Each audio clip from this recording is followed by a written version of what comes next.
he likes to recite the Qur'an and beautify his voice while reading it. But he's afraid that this is some sort of riya or showing off, especially if he reads it with a voice that's heard by a person next to him. First of all, as far as beautifying your voice while reading the Qur'an, this is a sunnah.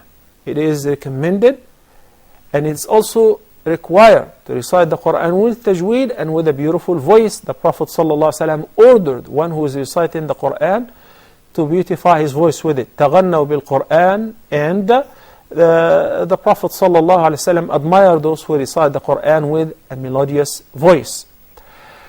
In case that there is something like that in your heart, you can simply recite it still with a beautiful voice and observing the ahkam of tajweed, but you recite it in a way that you can only hear yourself. You don't have to recite it out loud.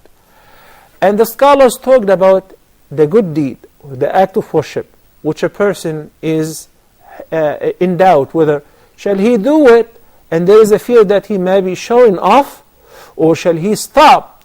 And in this case, that's also an act of riya, because he stopped a good deed out of fear of people.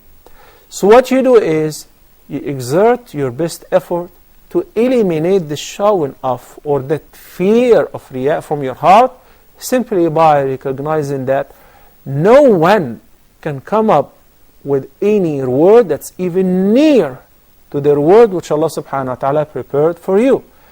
And the Prophet sallallahu alayhi wa sallam narrated in the sacred hadith that Allah the Almighty said, "Man ashraka bi shay'an taraktuhu wa shirku." If anyone does anything in order to please Allah subhanahu wa ta'ala, meanwhile to please others, Allah would not accept any part of that. Rather, He would leave it all and reject it entirely. So reciting the Qur'an with a melodious voice is an act of worship.